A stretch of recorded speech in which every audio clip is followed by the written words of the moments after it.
Welcome to Your World, a program about whatever is international at Central. I'm your host, Steve Horowitz. And today we're going to take a journey to Africa and hear about a 6-week experience in the country of Uganda. And my guest today to talk about that experience is Glenna Bain, longtime resident of Ellensburg. So welcome, Glenna. Thank you very much. So how did this whole trip come about? How did you find yourself going to Uganda? Well, you know, my daughter, Hannah, who unfortunately couldn't be here today for the interview because she had to work, but she was actually looking at some pictures on Facebook of a friend of mine, Chris Weigers, who was over there teaching music in an orphanage in Uganda. And she looked at the slides and she just went, "Oh, Mom, I've got to go there." And I could hear by the conviction in her voice, it was like, oh, she's going to go. She's that kind of girl. So this person that you knew who has been in Uganda for some time, yes, what has he been doing there? Well, he's a professional musician originally from New York, and he just had a big time in his life where it was a big change, and he decided to go volunteer over there and teach music. And so when he went, he just completely, really fell in love with the program. And he's actually living there in Uganda now. He has a Ugandan partner and is living there. So he was our contact person. We didn't go with a group. So did he suggest that to you or try to get you interested in going? Not really. It was mostly Hannah, the motivation of her, because I just didn't want her to go alone to Africa. And I also had a real interest in, I had seen Chris's pictures and I was really interested in seeing, what it would really be like. But I never dreamed in a million years I'd get to go to Uganda. That was the farthest thing from, anything that I'd ever planned to do. But it just seemed to be, So was there a stated purpose, a program that you were going to work on? Goal? Yeah, basically the idea was, to be there to be sure my daughter survived. I wasn't really necessarily in my own motivation, knowing what I was going to do other than just be sure that she was safe. And well, what was Hannah's plan? And actually Hannah was going to go teach clarinet there. It was what she really wanted to do. She saw that they had a brass band program in this orphanage, and that's how they make their money, actually. They go out and do different functions, they call them, and so they go out and do these functions and come back and, that's how they eat. That's how they... So Hannah is a student at CW. Is she a music major? She's not, actually. And when she went to Africa, she thought she's probably going to major in dietetics. But as she started talking to the people about dietetics, and they're like, well, what is that? They don't really, that wasn't a real easy thing to understand for them. So it's kind of made her rethink, wondering what she's going to major in now. Something probably more along the lines of international, something that she could do where she can travel and perhaps make a difference, in the world. It really made an impression on her. So her motivation was to go over and continue the work that this man, Chris, was doing or contributing to it. Exactly. By teaching the kids how to play clarinet. Exactly. And you were going to just see what I was going to make happens. sure she did. So how did her experience of teaching music and your experience of being there with her, how did that unfold? Well, that's a great question. Basically, as she started teaching clarinet, and it was interesting because they basically have instruments that date back to probably World War I or something that had been donated. So as she was teaching them clarinet and realizing that they were picking it up so fast, and as she's teaching, then I play piano and guitar, so I'm teaching music as well, but also just kind of enjoying the kids. There was a lot of time to just kind of tune into the kids and get to know them, etc. But anyway, Hannah began to realize that she's just almost reached the limit of her ability to teach because they were picking it up so quickly. They're so eager and so hungry for, the teaching, and they're very quick studies.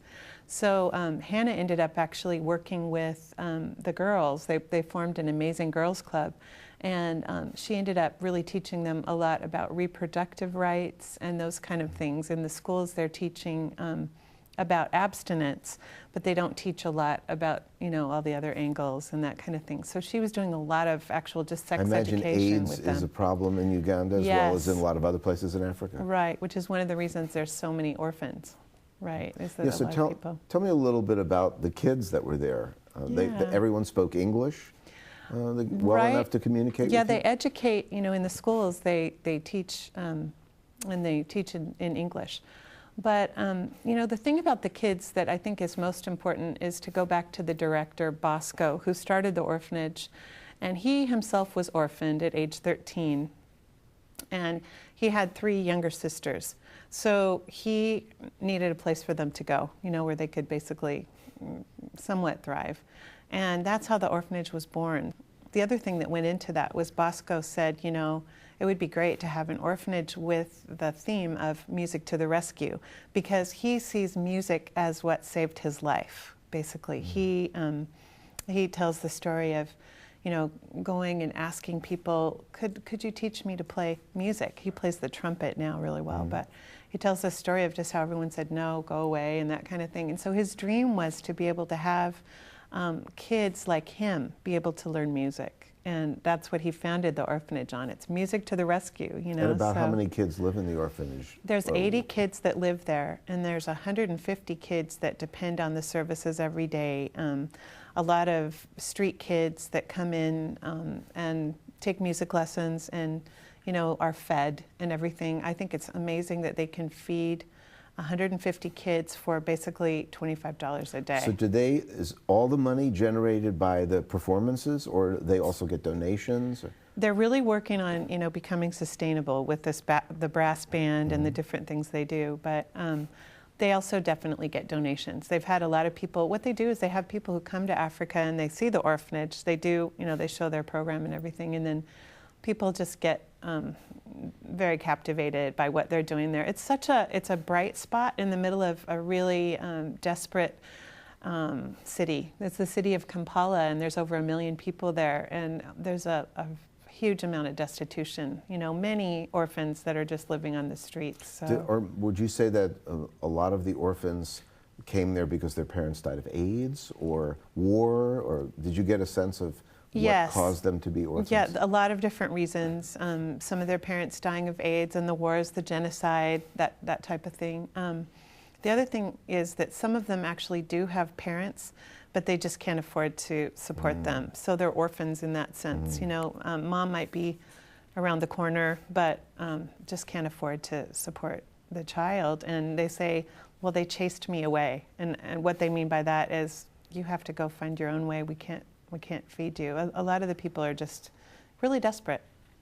And so how did you find living in Uganda, living you lived in Kampala? Yes, we lived down the road from the orphanage. What was the security situation like? I felt, at first, the first night I remember laying there in bed and hearing drums and thinking, just back to my days of, elementary school, where you see the people dancing around the fire, because we got in there in the middle of the night. So I couldn't really see where we were. And it was like, oh, I don't know how secure I feel. Why did I bring my daughter here? This kind of thing. But by the time we left 6 weeks later, I was really sad to leave. It felt like home. The way the people live is really simple. They're a lot less weighed down with their stuff, because things are pretty simple. And it is more desperate than we have here, certainly. But the level of security that I felt exponentially arose as I began to feel more comfortable just with the loving natures of the people, and just feeling more secure with. It sounds like that didn't take very long for you and Hannah to bond with the children. Oh my gosh, we totally fell in love with the children. Yeah, it was extremely difficult to say goodbye to them. But yeah, the times we had with them were just really amazing. And, are you in touch with them now? I mean, is it by letter, or someone has email access? By Facebook. Facebook. Yeah, it was a barrage of Facebook friending, when we got back, and it's just kind of amazing how you can keep in touch with people, and yeah, we keep in great touch through that. Yeah. And in addition to spending most of your time in the orphanage, did you have a chance to venture out and see any other parts of Kampala or Uganda? Yes, the 2 adventures we did. One was to Murchison Falls, which is the headwaters of the Nile. And so we took a trip actually down the river to the headwaters of the Nile. And all along the way, you look to your left and there's an elephant, alligators in the water, hippos. And it was just stunning to see these animals in their natural habitat. Plus, we were with 2 native Ugandans because my friend Chris was with us and his partner and her sister. So it was a really secure feeling, to be there with them. And then we hiked up to the top of the headwaters of the Nile and this beautiful waterfall, and that was just glorious. And then the other trip was to Jinja, and that was a whitewater rafting trip on a level 5 rapids, which was wild. So you brought along a short video of the orphanage and of the children. And tell me a little bit about who made this video. Yeah, this is a mini documentary, and it was made by an East African filmmaker. His name is Emmanuel Munishi. He's from Tanzania. And long story short, basically he wrote a screenplay and submitted it to a foundation who funded him to be able to make this documentary of the orphanage. And this is all funded by a woman named Mira Nair, who's a famous director, for Monsoon Wedding and other documentaries. And her dream about how to create peace in the world is through art and cultural exposure of, cultures that are unfamiliar to the majority of people.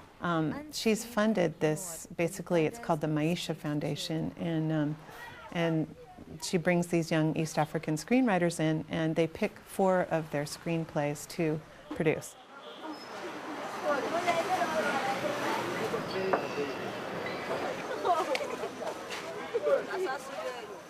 These invisible souls survive as best they can, scratching out an existence in the slums of the city. For some, it is robbery and stealing food. Others prefer to scavenge like marabou storks.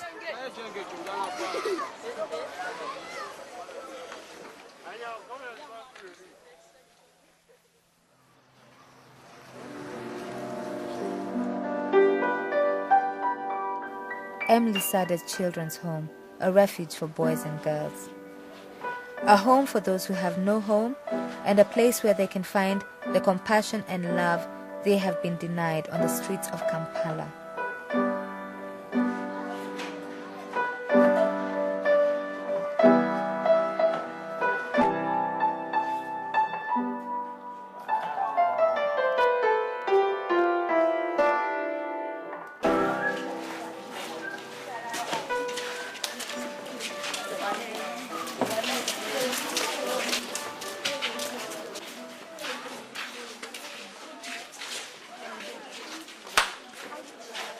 Unsupported by any formal sector, the young Ugandans at MLISADA, some of whom are homeless themselves, now see the need to provide other street children with opportunities to learn craft skills, music, and basic education.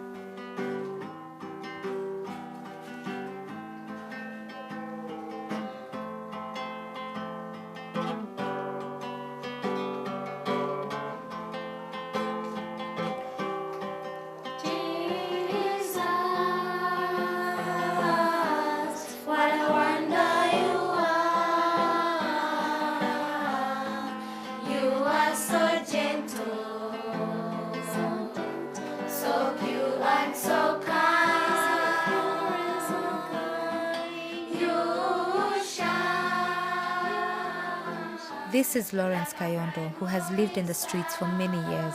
He comes to MLISADA with his 2 young brothers and friends to learn music and receive a daily meal.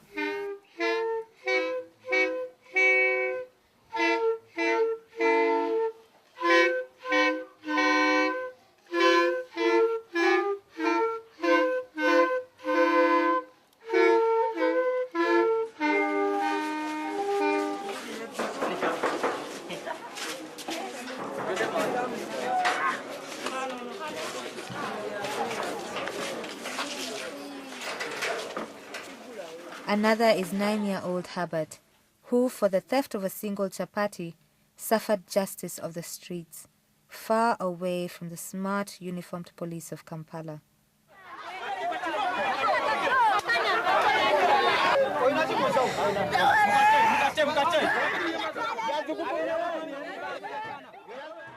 But now he's safe at MLISADA.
So when was the first time you got to see this? I was lucky enough, Emmanuel sent me the documentary because they ended up using a song that I had written and taught to the students, or the orphans in MLISADA. And so that was a real thrill for me that that had been used in the documentary. And the song is "We Are One," and it's just, it has the message of we are not the same, but we are one. And it was that was really touching for me when I was there in Africa, because one of the things that they're so refreshingly great at is, they see a white person and they say, "Mzungu, Mzungu," and they go up and they're like, "Look, we're different. I'm really dark and you're really light." And it's just kind of out in the open, and they're delighted that we're different. Are white people really rare, you think? There's not that many white people there. It's pretty rare. So you draw a lot of attention when you're walking around. And so anyway, so when this song was in the video, it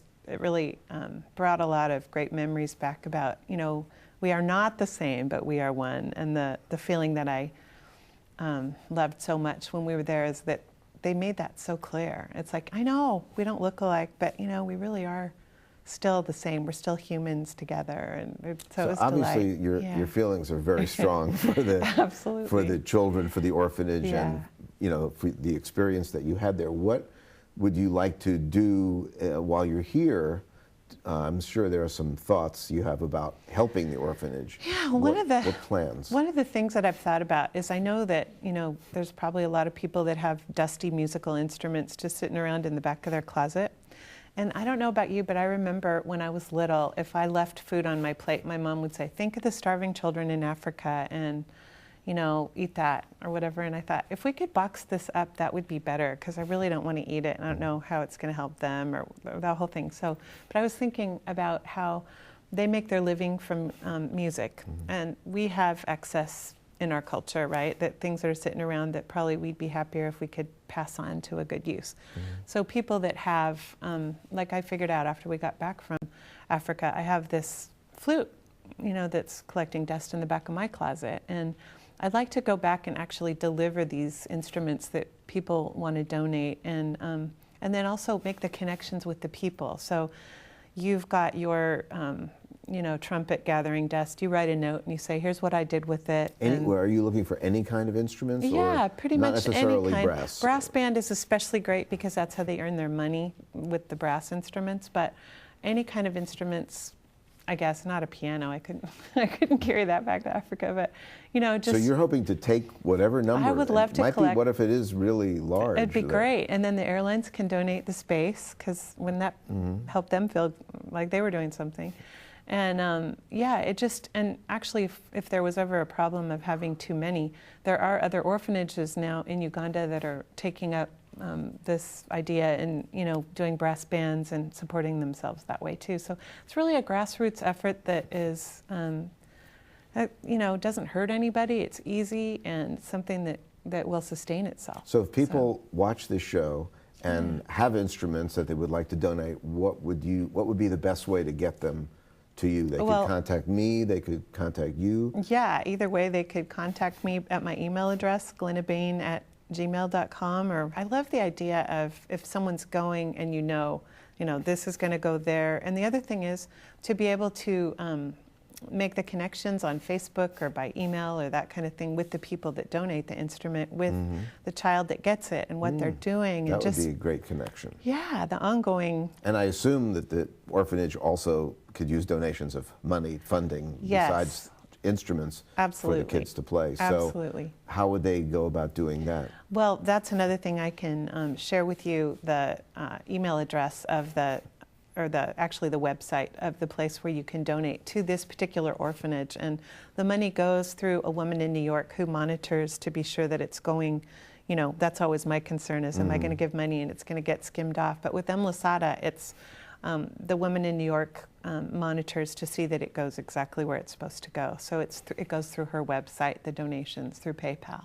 That's the other thing. Sponsoring a child for their education, paying their school fees is another great way to support these kids at the orphanage. Is there actually a program set up to do that, or just you're feeling that this would be a... It would be, you'd stipulate that as you're giving the money, that I want this to go towards the education, because You know, the kids, they walk up to you and they say, you know, that, like in my case, Madame Glenna, I want to have a bright future and I want to go to school, so what can you suggest? And they really, you know, quietly listen to you, unlike American teenagers. What's the age range of these kids? Something I didn't The youngest ask. is 6, and the oldest in the orphanage is 19. So the 19-year-old is kind of in charge of monitoring the 19-year-old that I'm thinking of, the boys' dorm. Some of the older girls monitor the girls, but they have partners, so they're watching out for each other, because it'd be hard to monitor all of it. These kids really listen. They really listen, and they really do want to know. Maybe some teenagers in America yes, that exactly, want you to listen. So it was very fulfilling for me to have that kind of a, and at first I was kind of shocked, like, oh, what would I say to them? What is education like for these kids? Are there classes at the orphanage, or they all go out to school? Is it involve an expenditure? It does. It's, you know, to sponsor a child at MLISADA is about $40 a month, because the American dollar goes a lot farther over there. But they all go to different schools. The public schools, you'll find 150 kids in a classroom, and the teacher just coming in and giving an assignment, and they're working independently. 150 kids in one class? Yes, exactly. And we think our schools here are overcrowded. I know, yeah. Well, thank you so much for coming. I really enjoyed hearing about that experience, and I wish you the best in the future as you go back, who knows, for many return journeys. Oh, let's say that, yes. Thank you so much. And thank you for tuning in, and hope you'll tune in next time to Your World.